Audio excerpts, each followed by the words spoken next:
welcome back to my channel. This is Queer Critiques, the show where I talk about anything queer. Yes, you've read the title. This week is all about RuPaul's Drag Race All-Stars 3, Episode 3. Miss Big and Milky is feeling the villain role of this season, and I loved it. I think Milk was kind of annoying and I wanted Milk to go, but we need a villain for the season, and Milk was filling that role. And usually our RuPaul's Drag Race villains are a pageant queen or a former contestant who's really angry about everyone and demands a great edit. But now we have this like artsy, pretentious queen coming in and being like, no, I'm doing great. But girl, delusion, convince yourself, because no one else thinks you were doing great, only you. And I kind of like that. I really like Milk's story because we need a good villain to root for, and I was rooting for the villain Milk, and you know, maybe it was your time to go, or maybe not, because Marc Jacobs comes next week and you're not here. Oh, RuPaul, you're so shady. This week's challenge was a parody of The Bachelor, and they called it the Bitchelor, and I loved this challenge. I usually love these comedy acting challenge, and I love when they get to improv, because you really get to see the queens who are quick on their feet. And what a great challenge this was.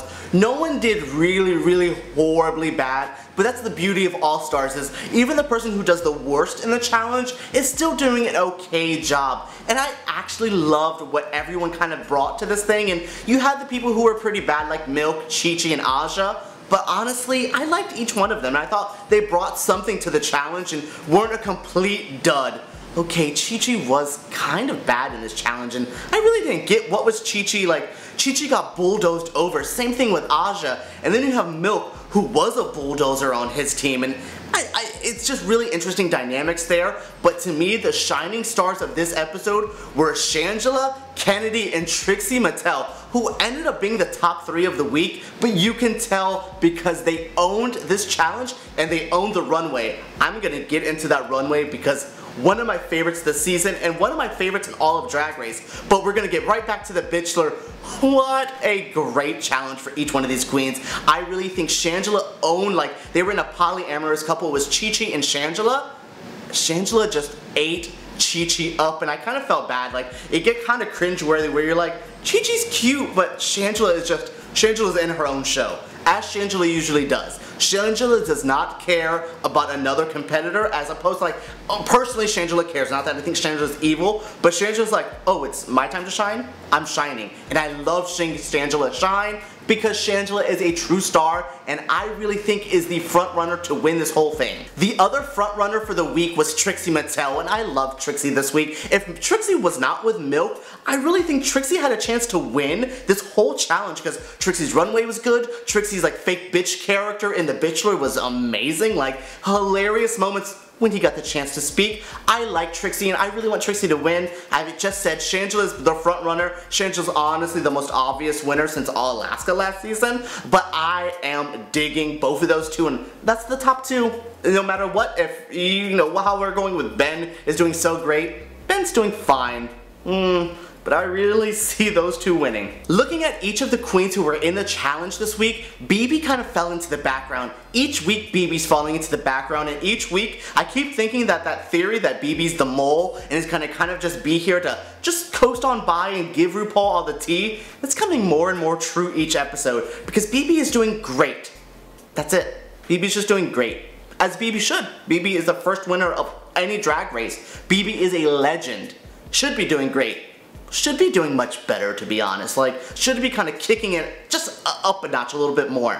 Next in the Bitchelor, you had Ben, Milk, and Trixie, and I liked each one of them. Like, Milk is obviously kind of one of the weakest of the challenges, but like I said in the beginning, when you're in All-Stars, no one's really that weak that it's like embarrassingly bad, but Milk just had a week, and I don't know, I was really kind of upset, and I thought it was so rude how he kind of was doing the challenge. Michelle said at the beginning, do not talk over any of the queens, let them have a chance to shine.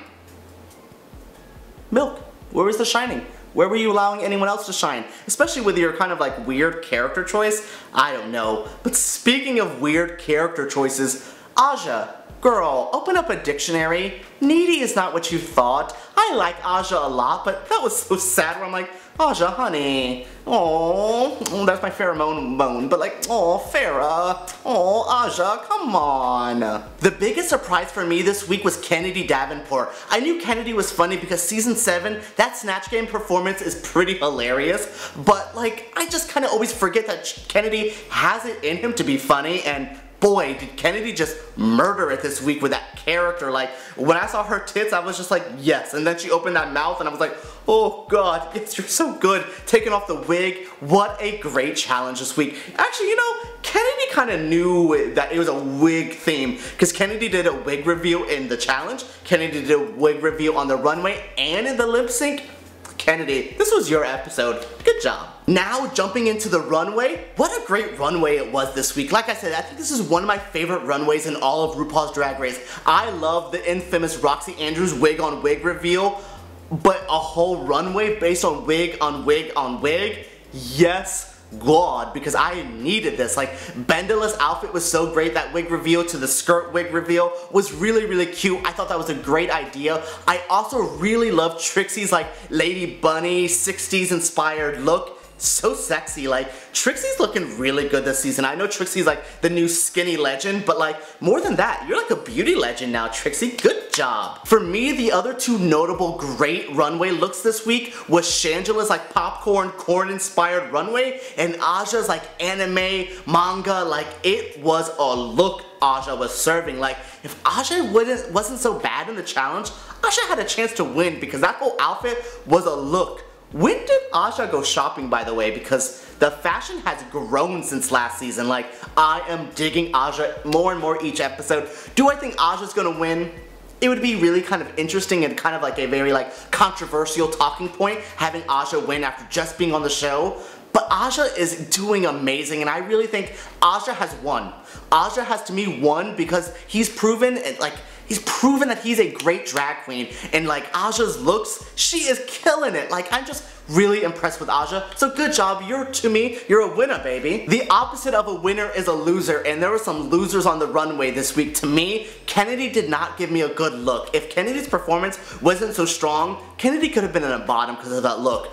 But no one's look was as bad as Milk's on the runway. What was that? What, the post-it notes on the face, that ugly cup you can see. The second time Milk has tried to do a hair trick and it's come off ugly and cheap. Milk, like, no more of those like little hair things. No more of that little bowl cut where I can see the helmet or this thing where I can see the cup. Nah, I'm good, Milk. Stop it. Like, you were such an inventive queen on your season. To see now, I'm like, girl, come on. I'm just really upset with like Milk's runways because I haven't been liking them. I like villain Milk, not liking like fashion Milk. Like, what? I can't believe those words came out of my mouth. It's no surprise, but the safe queens this week were Shangela and BB, and then the top queens were Bendela Creme, Trixie Mattel, and Kennedy Davenport. And the bottom three were Aja, Chi-Chi, and Milk. No shock. Like, each time I name these people who are the top and the bottom, it makes the most sense. Like, we're kind of getting rid of those filler queens more and more, and I really thought Bendela was going to be a filler queen, but Bendela is like eating up these challenges. The third time being in the top, the third time lip syncing, just wow. Like, Bendela, you've blown me away. I'm just really, really happy with that. So Bendela and Kennedy were the two to lip sync. Trixie was safe. I was really sad. I thought Trixie should have won. Honestly, like, they kind of hinted at it. Like, Trixie was like, well, I did so my season that I want to do better. And I was like, oh, baby, you are doing better. Like, you should win. No, not the win, but whatever. So it was Kennedy and Bendela Creme lip syncing to Green Light by Lorde.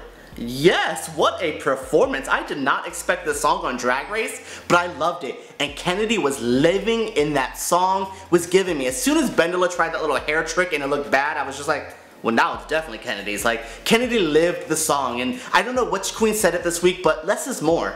And that's what I needed. Less was more. Like, Kennedy just lived and breathed that Lorde song. It was giving me, like, that outfit reveal, the wig reveal. Kennedy won that lip sync. And boy, did Kennedy win that lip sync by sending home Milk. Yes, God. But, my stepbrother who watches Drag Race with me had a very interesting theory. When we do Revenge of the Queens this season, he thinks each one of the eliminated queens is going to get paired up with the queen that eliminated them. And yeah, That makes so much sense now. You have Morgan McMichaels and Bendela Creme, Thorgy and Shangela, and now Milk and Kennedy. If you have one more, this is going to be one hell of a Revenge of the Queens. Will it top last year's like iconic Alyssa and Tatiana battle and they got rid of Fifi? No, because that's iconic. But what's building up now, this Revenge of the Queens is going to be great. Next week's episode of Drag Race is all about Snatch Game and I'm so excited. So if you did like this video, subscribe so you know when the new video is posted. Make sure you guys give me a comment down below. Let me know who your top 3 are going to be for the whole season. Not just for this episode, but for the whole season. I want to know who you are loving. Also, if you did like this video, please give me a thumbs up. That means the world to me. So thank you so much for tuning in and tune in next week.